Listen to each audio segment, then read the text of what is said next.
नमस्कार आप सभी को स्वागत है आपका हमारे इस प्लेटफॉर्म पर। भारत के संविधान और राज्य व्यवस्था में आज का हमारा टॉपिक है पंचायती राज का विकास। ठीक है, ये इसका भाग एक है और इसमें हम लोग विगत वर्षों की परीक्षाओं में पूछे गए सभी प्रश्नों की व्याख्या सहित इनको हल कर रहे थे। तो चलिए शुरू करते हैं। क्वेश्चन नंबर एक पे कह रहा है कि सूची वन और सूची टू को मिलान करो, सूचियों के नीचे दिए गए कूट से सही उत्तर की पहचान करो। अब देखो, एक तरफ समितियां लिखी, एक तरफ उनके ईयर्स लिखे हैं, तो ये आपको एकदम से याद होनी चाहिए कि कौन सी समिति का गठन कब हुआ था। मैंने आपको बताया था BAGS, बैग्स। बैग्स के आगे आप लगा सकते हो GT, बैग्स GT। GT मतलब GT रोड। ठीक है। B फॉर बलवंत राय मेहता समिति, A फॉर अशोक मेहता समिति, G फॉर GV के राव समिति। ठीक। आगे आप समितियां जोड़ते जाइएगा। S फॉर सिंघवी, जीवी राव हो गया। एस फॉर सिंघवी समिति। ठीक है। और ये जी है, ये इस जी से क्या आशय है? इस जी से आशय है गॉडगिल समिति। और टी फॉर खुंगन समिति। ठीक है। बलवंत राय मेहता समिति की स्थापना कब हुई थी? 1957। अशोक मेहता कब आए थे? 1977 में। और जीवी के राव साहब कब आए थे? जीवी के राव आए थे 1985 में। सिंघवी साहब कब आए थे? सिंघवी समिति की स्थापना कब हुई थी? 1986। गॉडगिल समिति की स्थापना हुई थी 1988 में। और थुंगन समिति की भी स्थापना हुई थी 1988 में। ये ईयर्स हैं और इनको एक ट्रिक के माध्यम से आप याद कर सकते हो। बलवंत राय मेहता समिति, ये स्थापना हुई थी 1957, बिल्कुल सही है। अशोक जी 1977 में। एलएम सिंघवी, एलएम सिंघवी साहब 1986 में। आप देख रहे हो 86 में। थुंगन समिति की स्थापना कब हुई थी? 1988 में। तो आप यहां से मैच कर सकते हो। ठीक है। 1 2 3 4 ये वाला हमारा सही हो जाएगा। क्वेश्चन नंबर दूसरा देखो, निम्नलिखित में से कौन सी अनुसूची है जो पंचायती राज से संबंधित है? अनुसूची कौन सी है जो पंचायती राज से संबंधित है? आप पहले तो ये जानो कि पूरी हमारे संविधान में अनुसूचियां टोटल हैं कितनी? टोटल है 12। पहले कितनी थी? 8। फिर कितनी हुई? 4। 4 जोड़ी गई, 4 अनुसूचियां जोड़ी गई थी। अच्छा, अब आपसे पूछा है कि कौन सी अनुसूची है जो पंचायती राज से संबंधित है? पंचायती राज के लिए अनुसूची नंबर 11। ठीक है। जो 11वीं अनुसूची है, 11वीं अनुसूची वो है पंचायती राज से संबंधित। क्या आप बता सकते हो इस 11वीं अनुसूची में कितने विषय दिए गए हैं? इसमें विषय दिए गए हैं, हाँ, 29। और जो 12वीं अनुसूची है नगरपालिका का वर्णन है जिसमें, उसमें 18 विषय हैं। तो याद रखिएगा कौन सी अनुसूची है? अनुसूची नंबर 9, जिसमें पंचायती राज के बारे में वर्णन मिलता है। ठीक है। क्वेश्चन नंबर तीसरा देखो, भारत में पंचायती राज व्यवस्था का शिल्पी किसे कहा जाता है? भारत में पंचायती राज व्यवस्था का शिल्पी कहो या फिर कहो वास्तुकार, ये कहा जाता है बलवंत राय मेहता को। ठीक है। बलवंत राय मेहता साहब को, BR मेहता साहब को कहा जाता है पंचायती राज व्यवस्था का शिल्पी। क्या बता सकते हो इसकी समिति कब बनी थी? 1957 में बलवंत राय मेहता समिति का गठन किया गया था। ठीक है। क्लियर है बात यहां तक? नेक्स्ट देखो, निम्नलिखित राज्यों में किस राज्य ने सबसे पहले पंचायती राज व्यवस्था का आरंभ किया था? कौन सा राज्य है जिसने सबसे पहले पंचायती राज व्यवस्था का आरंभ किया था? ये है अक्टूबर 1959, 1959 में स्थापना की थी। 1959 में स्थापना की थी। प्रधानमंत्री थे उस समय जवाहरलाल नेहरू साहब। ठीक है। और पंचायती राज व्यवस्था की स्थापना की गई थी राजस्थान में। राजस्थान में नागौर जिला था और बगदरी, बगदरी गांव में इसकी स्थापना की गई थी। तो याद रखिएगा आंसर होगा राजस्थान। नेक्स्ट देखो, निम्नलिखित राज्यों में से किसमें बलवंत राय मेहता समिति की सिफारिशों के अनुसार पंचायती राज व्यवस्था सबसे पहले स्थापित की गई? देखो, ये क्वेश्चन दोनों बार आयोग ने पूछा है और एक ही प्रश्न पूछा है लेकिन अलग अलग तरीके से पूछा है। तो आपको, हाँ, ध्यान रखिएगा इन सारी बातों को। पंचायती राज व्यवस्था की स्थापना कब हुई थी? 1959 में। सबसे पहले कहाँ पर? सबसे पहले राजस्थान में। और फिर कहाँ स्थापित की गई थी? फिर स्थापित की गई थी आंध्र प्रदेश में। ठीक है। नेक्स्ट देखो, भारत के संविधान के अंतर्गत कोई भी व्यक्ति ग्राम पंचायत के सदस्य हेतु निर्वाचित हो सकता है यदि उसने आयु पूरी कर ली हो। कितनी? ग्राम पंचायत के लिए उम्र होती है 21 साल। ठीक। देखो, ये 3 4 उम्र है जो आपको याद रखनी है, 21, 25, 30 और 35। 21 पंचायत के लिए, 25 किसके लिए चाहिए? विधानसभा, लोकसभा, सीएम बनना है तो 25 साल चाहिए, प्रधानमंत्री बनना है तो 25 साल चाहिए। ठीक है। 30 साल कब कब चाहिए? विधान परिषद में अगर जाना है तो 30 साल उम्र होनी चाहिए। राज्यसभा में जाना है 30 साल उम्र होनी चाहिए।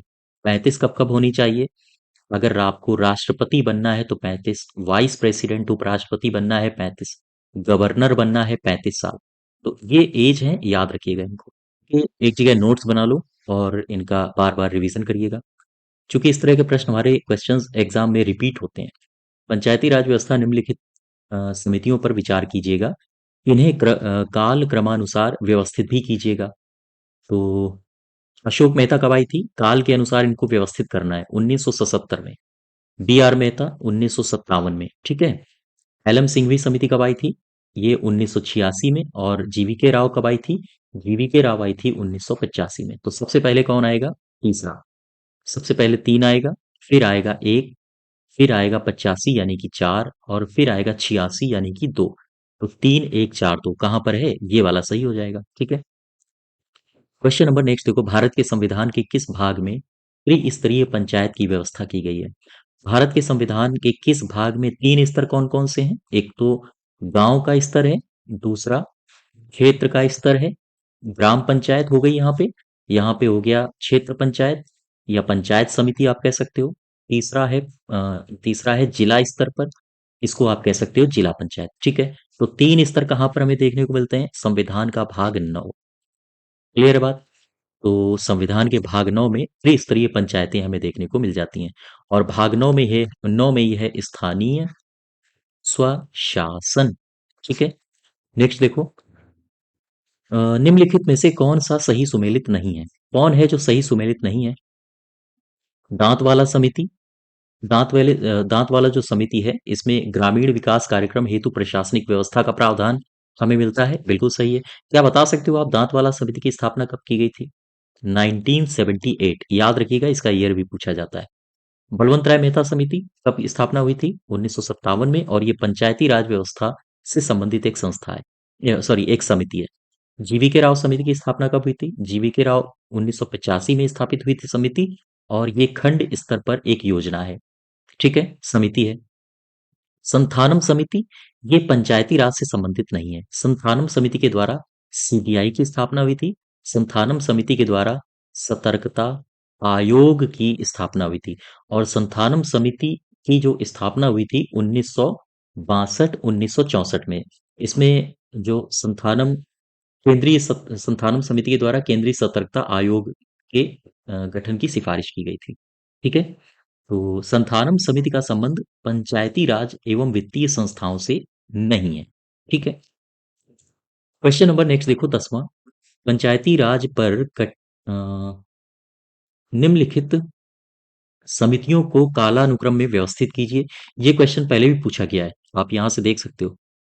ये क्वेश्चन पूछा गया है। हम्म, हाँ, ये यूपीपीसीएस प्री में पूछा गया है 2021 में। और फिर से यही क्वेश्चन रिपीट होता है, बस थोड़ा सा हल्का परिवर्तन करके। 2019 में पूछा गया था डीईओ में। तो क्वेश्चन यही रहते हैं, यही बार बार रिपीट होते हैं, बस हल्की फुल्की चेंजमेंट होती है इनमें। अब देखो कालानुक्रम में, राव समिति, राव का आशय है जीवी के राव। जीवी के राव कब समिति आई थी? 1985 में। ठीक है। बी आर मेहता 1957 में। एलएम सिंघवी समिति 1986 में। और अशोक मेहता 1977 में। अब आप इसमें मैच कर लीजिए। सबसे पहले तीन आएगा, फिर आएगा तीन के बाद 77, तीन चार, और फिर आएगा एक और दो। तीन चार एक दो, ये सही हो जाएगा। ठीक है। क्वेश्चन नंबर नेक्स्ट देखो, 11। पंचायती राज से संबंधित निम्नलिखित समितियों को क्रमावार सजाइए। देख लो, ये यूपीपीसीएस प्री में 2017 में पूछा गया है। फिर से वही सवाल है, तो आप इसको देखिएगा। फिर से मैं बार बार करवा रहा हूं इस तरह के सवाल। क्वेश्चन नंबर नेक्स्ट देखो, 12। भारत में स्थानीय शासन से संबंधित निम्नलिखित घटनाओं पर विचार कीजिए। साथ ही साथ इन्हें कालानुक्रम में भी व्यवस्थित कीजिए। फिर से देखो वही सवाल है, लेकिन इसमें इस बार एक नई समिति ऐड कर दी है, पीके थुंगन समिति। लेकिन सवाल वही है, बार बार रिपीट हो रहा है। देखो कितनी बार हो चुका है। ठीक है। ये इस बार रेंज फॉरेस्ट ऑफिसर में आया था 2018 में। एलएम सिंघवी समिति, ये 1986। अशोक मेहता 1977। जीवी के राव समिति 1985। और पीके थुंगन समिति ये 1988। अब आप मैच करिएगा। सबसे पहले आएगा तीन, फिर आएगा 85 यानी कि 4, फिर आएगा एक 86 वाला, और इसके बाद आएगा पीके थुंगन यानी कि 2। 3 4 1 2, 3 4 1 2, यही सही हो जाएगा। क्वेश्चन नंबर नेक्स्ट देखो, निम्नलिखित में से कौन सा अनुच्छेद राज्य सरकारों को ग्राम पंचायतों के गठन का निर्देश देता है? आर्टिकल एक आपने पढ़ा होगा 40, ये ग्राम पंचायतों के गठन का निर्देश देता है। कहाँ कहाँ पर है ये 40? ये 40 है संविधान के भाग 4 में। क्या है 4 में? 4 में है राज्य के नीति निर्देशक तत्व, अर्थात डीपीएसपी इनको कहते हैं। ये कहाँ से लिए गए हैं? ये लिए गए हैं आयरलैंड से। ठीक है, तो ये सारी बातें याद रखो। अच्छा, ये जो 40 है, ये जो भाग 4 है, ये कहाँ से कहाँ तक विस्तारित है? किस आर्टिकल से किस आर्टिकल तक? आर्टिकल 36 से लेकर 51 तक। ठीक है, तो याद रखिएगा ये सब बातें। तो 13 का सही उत्तर हो जाएगा 40। क्वेश्चन नंबर 14 देखो, निम्नलिखित में से कौन सा एक अनुच्छेद है जो राज्य सरकार को ग्राम पंचायतों का गठन करने के लिए निर्देशित करता है? फिर से वही सवाल है, आओ देखते हैं इसको एक बार फिर से। ये 2014 में पूछा गया है और ये देखो 2017 में पूछा गया है। क्वेश्चन फिर से वही है, ऐसे ही प्रश्न बार बार रिपीट होते रहते हैं। ठीक है, नेक्स्ट देखो, पंचायती राज व्यवस्था का मूल उद्देश्य क्या है निम्नलिखित में से? विकास में जन भागीदारी सुनिश्चित करना, बिल्कुल सही है। लोकतांत्रिक विकेंद्रीकरण करना, बिल्कुल सही है। राजनीतिक जवाबदेही नहीं होता है। पंचायती राज व्यवस्था की स्थापना की गई थी ताकि जो ग्रामीण जनता है वो अपना शासन खुद संभाल सके, अर्थात जो जन हैं, जो लोग हैं, उनका विकास में स्वयं भागीदार हों वो। एक तो ये हो गया। दूसरा, जो ये जो शासन है, शासन किन्हीं एक व्यक्ति या एक समुदाय के हाथों में ना रहे, हर व्यक्ति के हाथों में शासन जाना चाहिए। ठीक है, तो पंचायती राज के माध्यम से इन गांव वालों को एक तरह से शासन की बागडोर दे दी गई थी अपने क्षेत्र की। और वित्तीय संग्रहण तो बिल्कुल नहीं है, तो ये दोनों सही हो जाएंगे, 1 और 3। ठीक है, तो दूसरा इसका सही हो जाएगा। क्वेश्चन नंबर 16 देखो, पंचायती राज व्यवस्था जो 73वां संविधान संशोधन अधिनियम है 1992 द्वारा स्थापित त्रिस्तरीय पंचायत में सम्मिलित है। क्या सम्मिलित है? ग्राम पंचायत सम्मिलित है, ब्लॉक समिति सम्मिलित है, जिला परिषद सम्मिलित है। आगे देखते हैं, ग्राम पंचायत है, ब्लॉक समिति है, जिला परिषद है। और आगे चलो, ब्लॉक समिति तो नहीं लग रहा है मुझे, ब्लॉक समिति बिल्कुल नहीं है, ग्राम पंचायत है, क्षेत्र पंचायत है और जिला पंचायत है, यही सही है।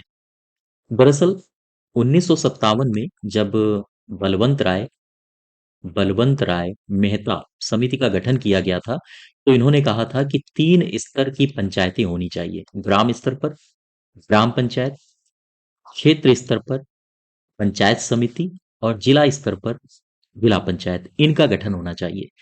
तो आप इन समितियों को बार बार हाँ रिवाइज करिएगा, तो इस तरह के सवाल आपको बिल्कुल हल्के लगेंगे। क्वेश्चन नंबर नेक्स्ट देखो 17, नीचे दिए गए कथनों में जिनमें एक से अधिक कथन है, दूसरे को कारण आर से चिन्हित किया गया है। पढ़ो जरा इनको, आगे कथन है और कारण है।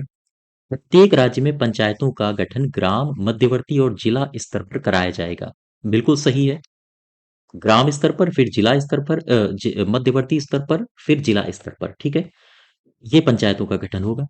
उस राज्य में मध्यवर्ती स्तर पर पंचायत का गठन नहीं होगा जिसकी आबादी 20 लाख से कम है, ये भी सही है। 1 और 2 जो हैं वो दोनों सही है। ठीक है, अब देखो क्या आर ए का सही कारण है? पढ़ो जरा फिर से, प्रत्येक राज्य में पंचायतों का गठन ग्राम, मध्यवर्ती और जिला स्तर पर कराया जाएगा क्योंकि उस राज्य में मध्यवर्ती स्तर पर पंचायत का गठन नहीं होगा जिसकी आबादी 20 लाख से कम है, ये तो नहीं लग रहा है मुझे। प्रत्येक राज्य में पंचायतों का गठन ग्राम, मध्यवर्ती एवं जिला स्तर पर इसलिए कराया जाएगा क्योंकि बलवंत राय मेहता समिति ने कहा था, ये इसका सही कारण नहीं होगा। तो इसका जो सही उत्तर होगा वो होगा ए और आर हैं तो दोनों सही, लेकिन आर ए की सही व्याख्या नहीं करता है। ठीक है, तो हमारा ये सही हो जाएगा दूसरा। क्वेश्चन नंबर नेक्स्ट देखो, भारत में स्थानीय स्वशासन के संदर्भ में निम्नलिखित में से कौन से कथन सही हैं?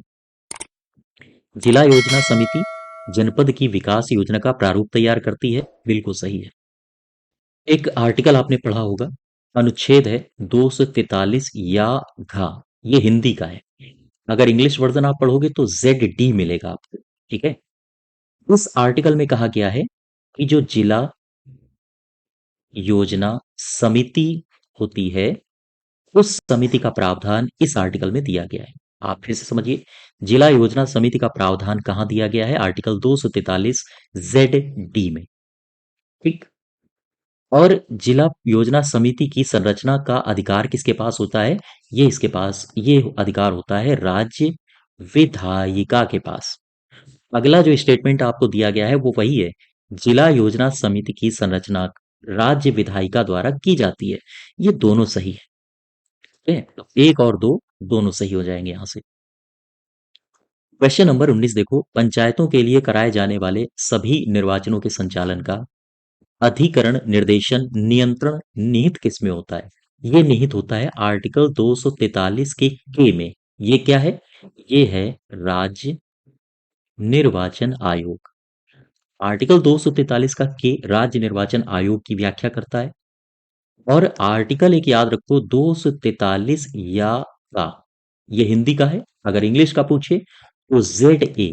इसमें क्या है? इसमें है जो नगर पालिकाएं हैं, नगर पालिकाओं का निर्वाचन। ठीक।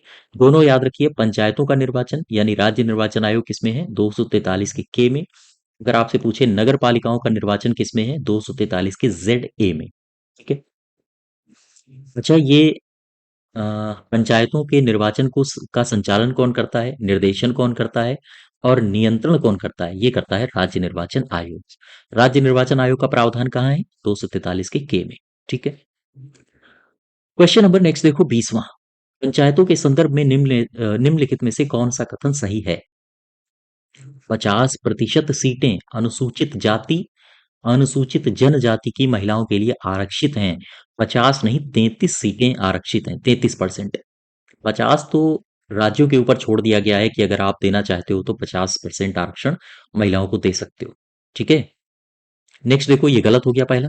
ग्राम सभा एक निकाय है जिसमें गांव के रहने वाले सभी लोग, सभी नहीं होते हैं, ग्राम सभा में वही लोग शामिल होते हैं जिनका नाम जो 18 के हो गए हों, 18 वर्ष के, और साथ ही साथ जिनका नाम निर्वाचन नामावली में आ गया हो।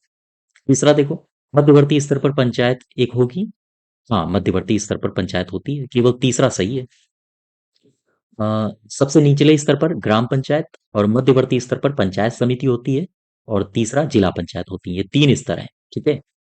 क्वेश्चन नंबर नेक्स्ट देखो, 21। भारत में राष्ट्रीय पंचायती राज दिवस कब मनाया जाता है? ये मनाया जाता है 24 अप्रैल को। काहे मनाया जाता है? क्योंकि 24 अप्रैल 1993 को हमारी जो पंचायती राज था वो लागू हो गया था। और इसे कब से मनाया जा रहा है? इसे मनाया कब से जा रहा है? 2010 से। याद रखिएगा, मनमोहन जी की सरकार थी उस समय। ठीक है। क्वेश्चन नंबर नेक्स्ट देखो, भारत के संविधान की 11वीं अनुसूची में कितने विषय हैं? 11वीं अनुसूची में कितने हैं? 29। 12वीं अनुसूची में कितने हैं? 18। रटे होनी चाहिए एकदम से। ठीक है। और 11वीं अनुसूची कब जोड़ी गई? ये जोड़ी गई थी 73rd कॉन्स्टिट्यूशनल अमेंडमेंट एक्ट, 73वें संविधान संशोधन अधिनियम 1992 में। आंसर हो जाएगा 29। क्वेश्चन नंबर नेक्स्ट देखो, पंचायती राज प्रणाली क्या है? पंचायती राज प्रणाली क्या है ये स्थानीय स्वशासन। ठीक है।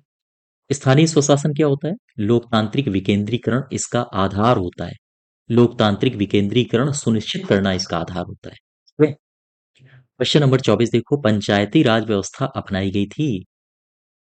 पंचायती राज व्यवस्था अपनाई गई थी, ये ऑप्शन दिए हैं, कृषकों को शिक्षित करने के लिए, बिल्कुल नहीं है। लोकतंत्र की शक्तियों को विकेंद्रीकृत करने के लिए, यही सही है। लोगों को राजनीतिक जागरूक करने के लिए भी नहीं है, यही सही है। पंचायती राज व्यवस्था क्यों अपनाई गई थी? ताकि लोकतंत्र की शक्तियों का विकेंद्रीकरण किया जा सके। संसद में बैठे हुए कुछ लोगों के पास ही शक्ति ना हो, बल्कि गांव में बैठे हुए, हाँ, आम आदमी के पास भी कुछ शक्तियां होनी चाहिए। इसका ये लक्ष्य है पंचायती राज व्यवस्था का। क्वेश्चन नंबर 25 देखो, पंचायती राज सिद्धांत पर आधारित है। पंचायती राज सिद्धांत पंचायती राज किस सिद्धांत पर आधारित है, ये पूछा है। तो ये किसके आधार पर है? विकेंद्रीकरण, लोकतांत्रिक विकेंद्रीकरण केवल नहीं होगा, सही उत्तर होगा लोकतांत्रिक विकेंद्रीकरण। पंचायती राज लोकतांत्रिक विकेंद्रीकरण पर आधारित है। विकेंद्रीकरण का मतलब होता है शक्तियां डिस्ट्रीब्यूट हो रही हैं। ठीक है, एक हाथ में शक्तियां नहीं है। तो अब शक्तियां डिस्ट्रीब्यूट हो रही हैं तो ऐसा तो है नहीं किसी ने शक्ति बंदूक के दम पे हथियार ली हो। कैसे शक्तियां मिलेंगी हर एक व्यक्ति को, ताकि वो लोकतांत्रिक तरीके से। ठीक है। क्वेश्चन नंबर नेक्स्ट देखो, निम्नलिखित में से कौन सा ग्राम पंचायतों की आय का साधन नहीं है? ग्राम पंचायतों की आय का साधन कौन नहीं है? संपत्ति, जानवर, वाहन पर कर, ये तो है।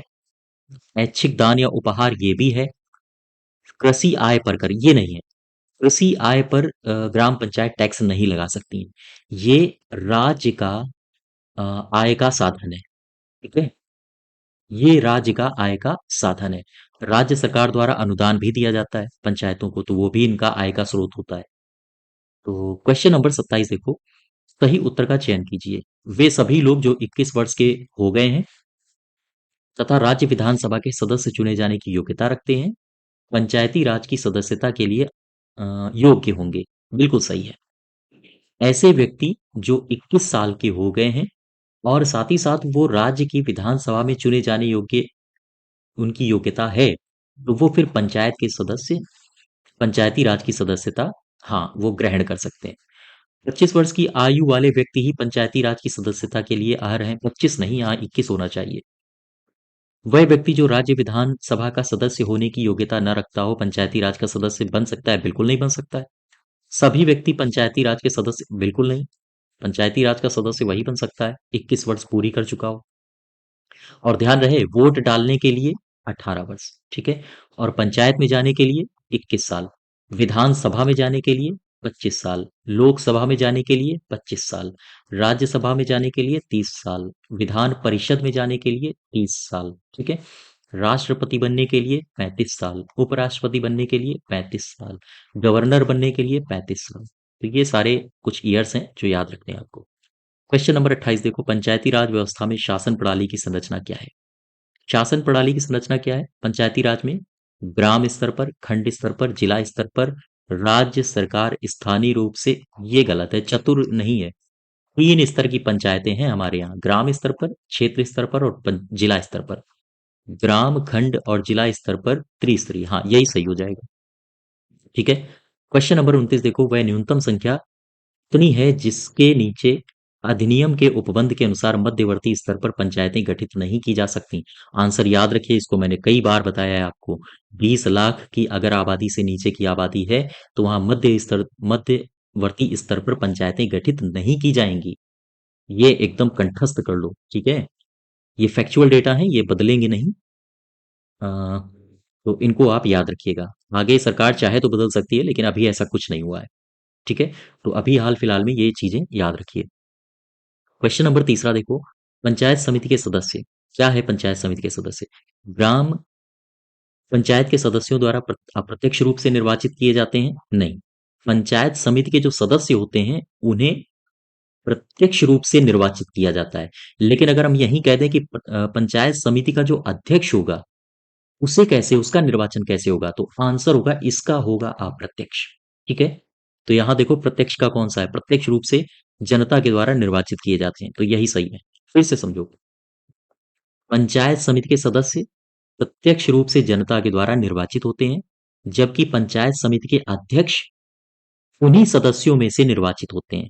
वही सदस्य जो ये जनता चुनती है, इन्हीं सदस्यों में से एक सदस्य अध्यक्ष बना दिया जाता है। या हम ये कहें, जो अध्यक्ष होता है पंचायत समिति का, वो जनता के द्वारा नहीं चुना जाता है, अपितु अप्रत्यक्ष रूप से चुना जाता है। ठीक है। तो सही उत्तर हो जाएगा इसका दूसरा। क्लियर बात? तो ये हमारा स्थानीय स्वशासन पंचायती राज से संबंधित पहला भाग है। ठीक है। इसकी आपको पीडीएफ अगर चाहिए तो आप हमारे टेलीग्राम चैनल को ज्वाइन कर सकते हैं, वहां से इसकी पीडीएफ को डाउनलोड कर सकते हैं। साथ ही साथ चैनल को सब्सक्राइब करिएगा। धन्यवाद।